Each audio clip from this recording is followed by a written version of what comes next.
Bonjour.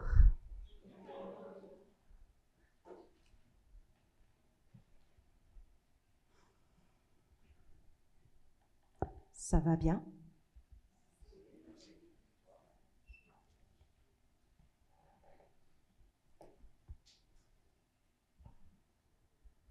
C'est un peu inconfortable le silence, hein? C'est malaisant. En plus, on ne se connaît pas. Imaginez-vous une première date comme ça.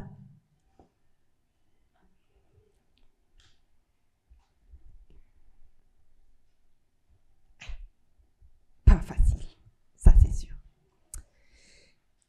Mais pourtant, aujourd'hui, je suis venue vous parler justement du pouvoir du silence. Vous m'entendez assez bien? Oui. Dans les interactions humaines. Parce qu'en fait, oui, le silence peut être un outil très intéressant pour favoriser une communication justement plus profonde et significative. Le silence, en fait, c'est bien plus que l'absence de mots, finalement.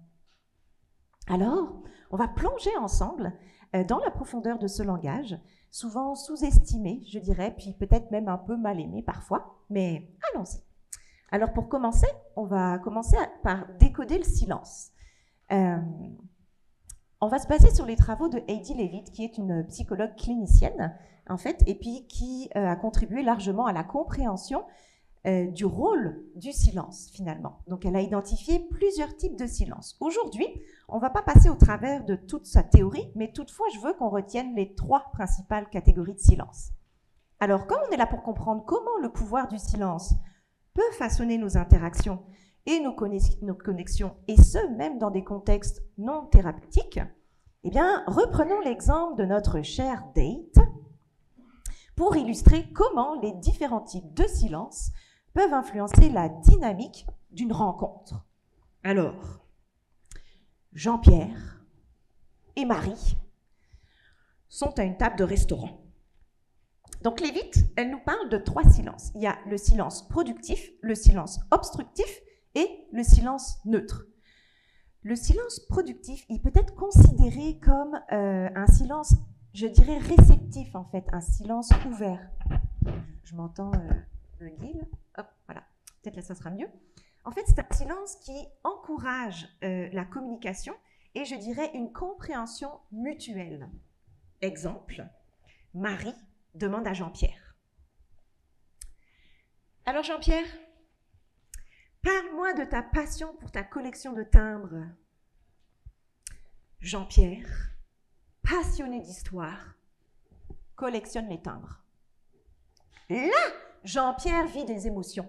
Là, Jean-Pierre, effectivement, il se passe des choses. On peut voir un silence productif, voire des silences en fait, plusieurs silences productifs qui vont en fait traduire les émotions de Jean-Pierre, mais qui vont même permettre de voir le processus de Jean-Pierre qui entre en contact avec ses émotions.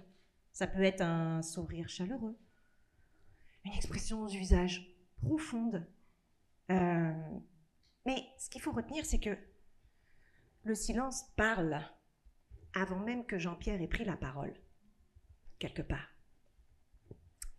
D'ailleurs, rien qu'au travers du silence de Jean-Pierre, je pense qu'on peut imaginer combien de temps on va passer du temps à parler de sa collection de timbres. Hein. Mais bon. Donc ça, c'est dans le silence productif, on trouve quoi du coup? Eh bien, on trouve de l'émotion, de l'expression et une certaine réflexion aussi. Le silence obstructif, à l'inverse du silence productif. Le silence obstructif, c'est un silence en fait qui va créer un malaise, quelque chose d'un peu malaisant. En fait, il va bloquer la communication. Donc souvent c'est en raison d'un certain inconfort, en fait d'une réticence à partager, on va dire. Exemple, Marie se projette, Marie continue de questionner Jean-Pierre. Et sinon, Jean-Pierre, aimerais-tu ça, avoir des enfants? Jean-Pierre regarde ailleurs, ne répond pas directement. Silence obstructif. Il y a de la confusion. Pourquoi on parle d'enfants? C'est la première date, qu'est-ce qui se passe? Donc, dans cette interaction-là, il y a quoi? Un silence désengagé, finalement. En fait, c'est une manière d'éviter la douleur. C'est une manière de dire « je ne veux pas aller là ». Donc, en effet, c'est un silence qui n'est pas hyper productif, finalement. Bon, c'est vrai que pour une première date, se faire demander la question des enfants, on s'entend qu'on est dans un silence constructif. Hein. Un dernier type de silence, assez important, le silence neutre. En fait, le silence neutre, c'est simplement un moment de pause et de réflexion, tout simplement, qui ni ne contribue et ni n'entrave manifestement à la conversation. Marie continue de se projeter dans sa première date et demande à Jean-Pierre. C'était quand la dernière fois que tu es allé au cinéma, Jean-Pierre? Jean-Pierre réfléchit. Silence neutre. Oh, il y a longtemps. Le silence neutre permet à Jean-Pierre de creuser. C'est un moment en fait où la personne tente de se rappeler les détails.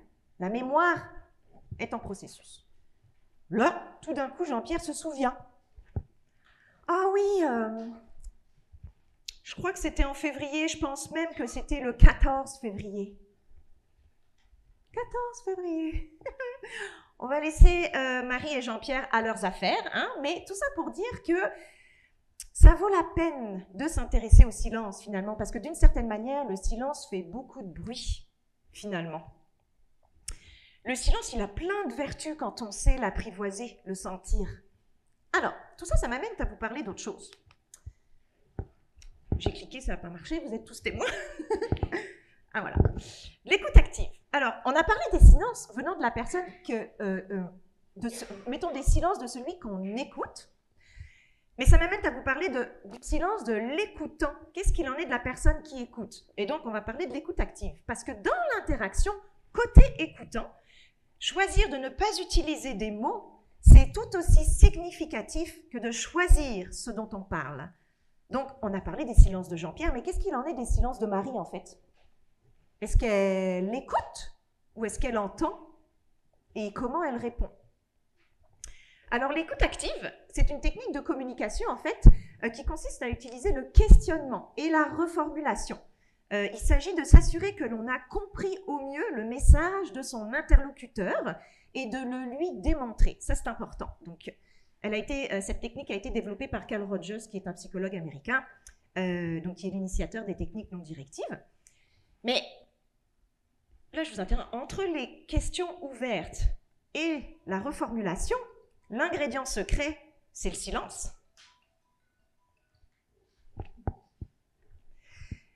Qui va donner quoi? Qui va donner corps à cette alchimie, en fait. Donc, dans le processus de l'écoute active, le silence, il est actif, finalement. Il implique de non seulement écouter les mots, mais de ressentir les émotions et les interactions, mettons les intentions derrière les paroles. Alors, vous savez, parfois, nous, les professionnels de la relation d'aide, le silence peut être inconfortable aussi, hein. Et dans des moments comme ça, on pourrait s'attribuer la responsabilité de meubler le silence. Attention. On se concentre beaucoup sur les mots et leur sens, mais on oublie que le silence représente toute une facette importante de la communication. Donc, on a parlé des silences dans l'interaction, l'écoutant, l'écouter. Maintenant, on va voir que le silence peut aussi être à lui-même, juste à lui-même, un espace d'expression. Et alors, pour ça, je vais vous raconter une histoire de silence. Oui, c'est ça. Cette photo, elle a été prise en 2021. À ce moment-là, je travaillais au Nunavik. Donc, c'est le territoire des Inuits qui se situe tout au nord du Québec. Oh, d'ailleurs, petite parenthèse, petite mais pas si petite. Aujourd'hui, le samedi 30 septembre, je ne sais pas si vous savez, mais en fait, c'est la journée nationale de la vérité et de la réconciliation. C'est une journée en fait de commémoration, d'éducation et je dirais même de guérison face à la souffrance causée aux autochtones par le système des pensionnats qui a quand même opéré au Canada depuis 1931 jusqu'à 1996 et au Québec, si je ne me trompe pas, 1991 quand même. Eh bien, en voilà aujourd'hui une bonne raison de choisir le silence. Bref, c'est une parenthèse. Donc, ici, 62e parallèle. À droite, c'est mon collègue Inuk, Marc. Marc, il habite à Saint-Louis, dans le village où on est, donc vraiment tout au nord du Québec, en pleine toundra. Pleine toundra, ça veut dire pas d'arbres. C'est la fin de l'été. On commence à perdre de la lumière. Mais le soleil se couche assez tard pour qu'on puisse quand même en profiter, on va dire. Cette amitié-là, elle s'est construite au travers du silence. Marc et moi, on n'a pas parlé beaucoup pour apprendre à se connaître. La culture occidentale est typiquement bruyante, ma culture, mais pas la sienne. Là-bas, pendant des milliers d'années, il était question de vivre, mais surtout de survivre.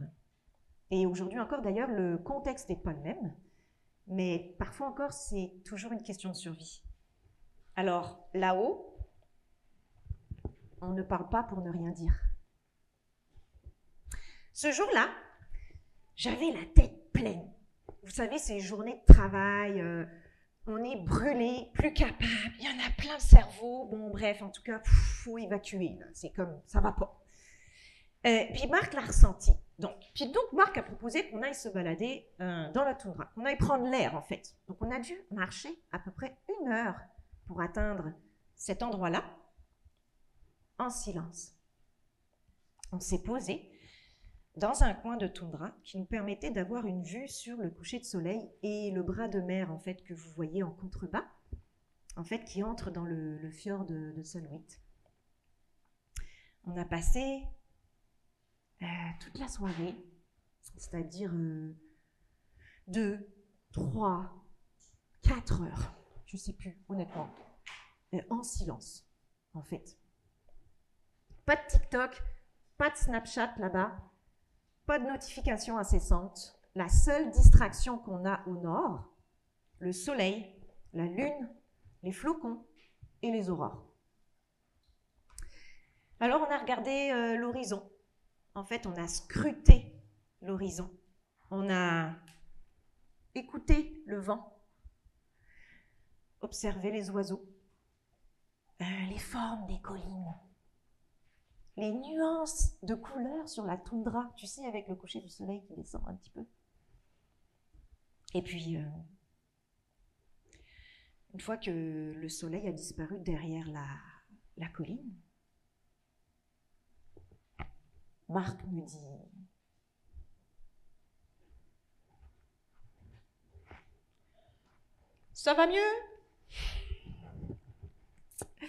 Je pense que je n'ai pas besoin d'épiloguer sur les bienfaits du silence sur notre système nerveux. Oui, clairement, ça va mieux après 3 heures de silence. Bref, tout ça pour dire que ça m'amène à évoquer quelque chose dans l'interaction humaine toujours et au sujet du silence. L'aspect universel du silence, en fait, transcende les barrières culturelles et linguistiques. Parce que, oui, certes, Marc et moi, on ne parle pas la même langue, mais toutefois, on partage quand même une chose, le silence. Alors certes, on pourrait ne pas le vivre de la même manière, mais toutefois, le silence est un point commun à nos 2 cultures. D'ailleurs, dans mon travail, l'approche de sécurisation culturelle, c'est une approche qui est née en Nouvelle-Zélande en fait et qui vise à transformer les soins de services de santé et services sociaux vers une meilleure considération des besoins, des attentes et des droits et des identités des patients autochtones, entre autres par la redistribution des pouvoirs et leur participation active dans les soins. Eh bien, quand on travaille avec cette approche, le silence, c'est un puissant outil qui peut être utilisé justement pour quoi ? Eh bien, pour honorer nos différences culturelles et encourager quoi ? Une compréhension mutuelle. En fait, quelque part, quand on travaille en intervention avec cette approche, quand on restait en silence, en fait, c'est dire « Apprends-moi qui tu es pour que je puisse mieux exercer avec toi. » Bref, puisque j'ai observé que le silence était un outil pas si pire pour entrer en contact, en relation avec les autres, je suis allée approfondir ma pratique avec une autre discipline qui est la pleine conscience. Il me semble qu'on peut... Ouais. Alors, comment la pratique de la pleine conscience peut renforcer notre relation avec le silence, au silence en tout cas? Eh bien, c'est une pratique en fait qui permet d'épurer son champ mental pour porter toute son attention au moment présent, là, tout de suite, maintenant. Il s'agit en fait d'atteindre l'intérieur de ce que l'on est en train de faire. En fait, de laisser ses sens ouverts, mais de prendre la pleine mesure de l'instant présent, là, tout de suite, vous et moi. Alors la pleine conscience, elle a l'avantage en fait d'améliorer notre présence et notre capacité à véritablement écouter les autres. Alors, je vais continuer en vous proposant une petite technique toute simple de méditation pour cultiver votre silence intérieur. Pour commencer, je vous invite à vous installer confortablement dans votre siège, les pieds à plat, sur le sol, le dos droit, pas trop raide quand même, mais droit. Vous pouvez poser les mains sur vos genoux et vous pouvez fermer doucement les yeux. Maintenant, prenez une profonde inspiration par le nez en sentant l'air entrer dans vos narines, puis expirez doucement par la bouche, relâchant toutes les tensions. Vous n'avez rien d'autre à faire en ce moment que de respirer.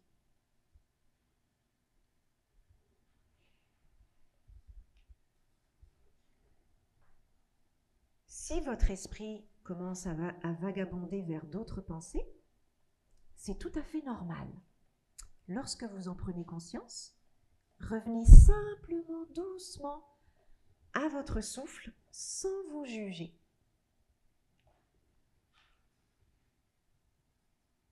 Continuons ainsi pendant quelques instants de silence en vous concentrant uniquement sur le souffle qui monte et qui descend.